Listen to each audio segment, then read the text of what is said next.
বিশ্ব আগাচ্ছে ঠিকই, বাট নিউক্লিয়ার কোনো যুদ্ধের দিকে। এখন বলবে ভবিষ্যৎবাণী করে দিল নিউক্লিয়ার যুদ্ধ হবেই তো বলি নাই, বলেছি হওয়ার মুখোমুখি অবস্থা দাঁড়িয়ে আছে। যে কোনো মিলিটারি অ্যাফেয়ার্স যারা পড়াশোনা করে, ভালো মানের পলিটিশিয়ান যারা যারা ইন্টেলেক্ট রাখেন মাথার মধ্যে, শিক্ষিত সমাজ এবং মিলিটারি অ্যাফেয়ার্স যারা বোঝেন, তাদেরকে জিজ্ঞাসা করে দেখেন যে আবু তো আদনান ভাই একটা লেকচারে বলেছিল যে সারা ওয়ার্ল্ড নাকি নিউক্লিয়ার যুদ্ধের দ্বারপ্রান্তে দাঁড়িয়ে আছে, কথাটা কতটুকু সত্য? তারা অ্যান্সার দিবে ইনশাল্লাহ। দেখেন, এই শিক্ষিত সমাজ অ্যান্সার দিবে ইনশাল্লাহ। তাকে জিজ্ঞেস করতে যায় না যে বিষয়ে কোনো জ্ঞানই রাখে না। আমার কথা কি বুঝতে পারছেন? যারা এই সেক্টরে পণ্ডিত তাদেরকে জিজ্ঞাসা করেন, তারা বলবে যে হ্যাঁ, এটা মুখোমুখি দাঁড়িয়ে আছে, যে কোনো সময় হতে পারে, হতে পারে, হতে পারে। আমরা নিউক্লিয়ার যুদ্ধ হবে কিনা তা তো আর আমরা কোরআন সুন্নাহয় পাইনি। এতটুকু পেয়েছি, মালহামা হবে। কি হবে? মালহামা মানে মহাযুদ্ধ। এটা বিভিন্ন কান্ট্রির মধ্যে জড়িয়ে পড়তে পারে, আল্লাহু আ'লাম বিসসাওয়াব।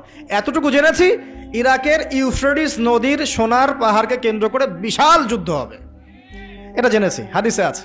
শুধু তাই নয়, নবী সাল্লাল্লাহু আলাইহি ওয়াসাল্লাম বলেছেন প্রতি 100 জনের মধ্যে, প্রতি 100 জনের মধ্যে 99 জন মানুষ ওই যুদ্ধে মারা যাবে। যারা যুদ্ধে অংশ নিবে তাদের কথা বলা হচ্ছে। মুসলিমদেরকে বলা হচ্ছে তোমরা ওই সম্পদে হাতও দিবে না। ওই সম্পদ নেয়া তো দূরের কথা, ওখানে হাতও দিতে যেও। আমার কথা কি বুঝতে পারছেন? তো দেখছেন বিশ্ব এগিয়ে যাচ্ছে, কিন্তু আমরা বলছি যে একটা নিউক্লিয়ার ওয়ারের দিকে এগিয়ে যাচ্ছে। দেখছেন ইকোনমিক্যালি আমরা খুব সমৃদ্ধ হচ্ছি, সারা বিশ্ব, তাই না? কিন্তু বিশ্বের অনেক দেশ, বিশ্বের অনেক কান্ট্রি ইকোনমিক্যালি এখন একটা দুরবস্থার সম্মুখীন হয়ে আছে। এটা রিয়েলিটি আর ভিজুয়াল ওয়ার্ল্ড এক জিনিস নয়। আপনি দেখছেন মেয়েরা খুব এগিয়ে যাচ্ছে, একদম ওই যে স্টেজে উঠে নাচানাচি করছে, অধিকার আন্দোলন এভরিথিং, তাই না? কিন্তু বাস্তবতা কি জানেন? বাস্তবতা হচ্ছে আমাদের মা বোনরা বেপর্দা হচ্ছে দিন দিন বেশি, এবং তারা এগিয়ে যাচ্ছে জাহান্নামের দিকে। আর নবীজি বলেছেন এই কথাই, শেষ জামানায় এক শ্রেণীর নারী বের হবে, নিসাউন, মহিলা, ক্যাসিয়াতুন, যারা কাপড় পরে থাকবে, আরিয়াতুন, তারপরেও নগ্ন হবে কাপড়, এবং তারা অন্যকে আকৃষ্ট করবে, যে সিডিউস করবে, এবং অন্যের দিকেও আকৃষ্ট হবে, মানে নিজেও সিডিউস হবে। তো এই শ্রেণীর মেয়েরা কি এখন বের হয়নি? নবীজি বলেছেন এক শ্রেণীর মেয়ে বের হবে, পুরুষের পোশাক পরে থাকবে। কিসের পোশাক? পুরুষের পোশাক। এখানে শুধু বাহ্যিকভাবে পুরুষের পোশাক নয়, বাহ্যিকভাবে তো পুরুষের পোশাক পরেছেই অনেক আগেই।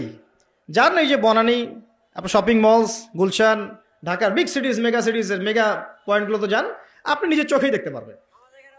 আপনার এখানেও আছে? আচ্ছা, যাই হোক, হ্যাঁ, থাকতেই পারে, কারণ এগুলো তো এখন ছড়িয়ে পড়েছে কিভাবে? এই যে মোবাইল ফোনের মাধ্যমে। এমন কোনো জায়গা নাই এখন, বিশ্বের এমন কোনো জায়গা নাই যেখানে এই ফিতনাগুলো আসলে ছড়িয়ে পড়ে নাই। সো তারা ছড়িয়ে পড়েছে। এখন নবী সাল্লাল্লাহু আলাইহি ওয়াসাল্লাম এটাই বলছেন যে মেয়েরা পোশাক পরিবর্তন হয়ে যাবে, ছেলেরা মেয়ের পোশাক পরবে, মেয়েরা ছেলের পোশাক পরবে। পরে নাই? আর কোন নিদর্শনের জন্য অপেক্ষা করছেন? শুধু পোশাক পরিবর্তন মানে বাহ্যিক পোশাক নয়, এখানে আপনার সমাজের ফাংশনাল রোলটাও চেঞ্জ হয়ে যাবে। মেয়েরা ছেলেদের জায়গায় আসবে, ছেলেরা মেয়েদের জায়গায় আসবে। এসেছে কি আসে নাই? আচ্ছা, একটা বড় সাইন বলেছেন নবী সাল্লাল্লাহু আলাইহি ওয়াসাল্লাম লাস্ট ডে বা কিয়ামতের, সেটা হলো যে সমাজের সবচেয়ে নিম্ন শ্রেণীর মানুষ, মানে যাদের পরনে কাপড় ছিল না এবং পায়ে স্যান্ডেল ছিল না, বড় লোকদের কথা বলা হচ্ছে না এই হাদিসের মধ্যে। এখানে বলা হচ্ছে যে আনতারাল হুফাতাল উরাতাল আলাতা রিয়া আশ-শাই ইয়াতাতাওয়ালুনা ফিল বুনিয়ান।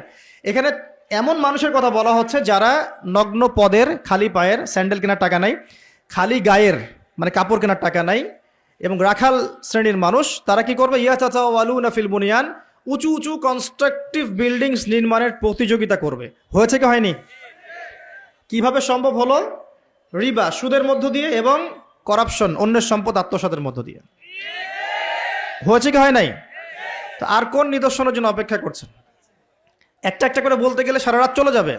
মূল কথা হচ্ছে ফিতনাময় পরিবেশের মধ্যে, যেখানে এরকম দাজ্জালীয় সবকিছু দেখা যায়, আপনার বাইরের চোখ দিয়ে না দেখে ভিতরের চোখ দিয়ে বুঝতে হবে, তখন দেখবেন এখানে বাস্তবতা এবং ভিজুয়াল ওয়ার্ল্ডের মধ্যে আকাশ পাতাল পার্থক্য আছে।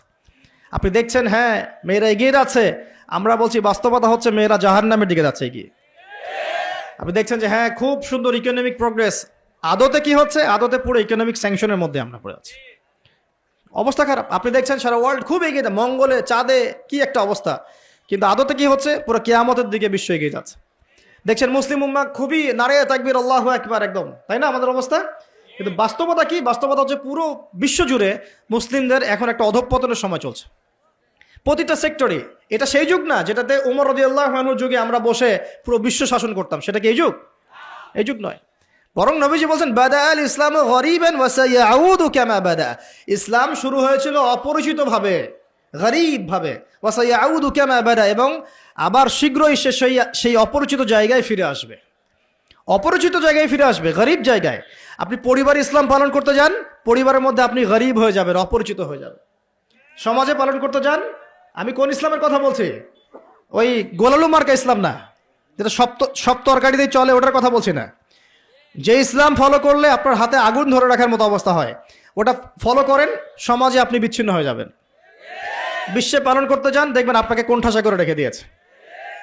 এই হলো অবস্থা, গরিবান।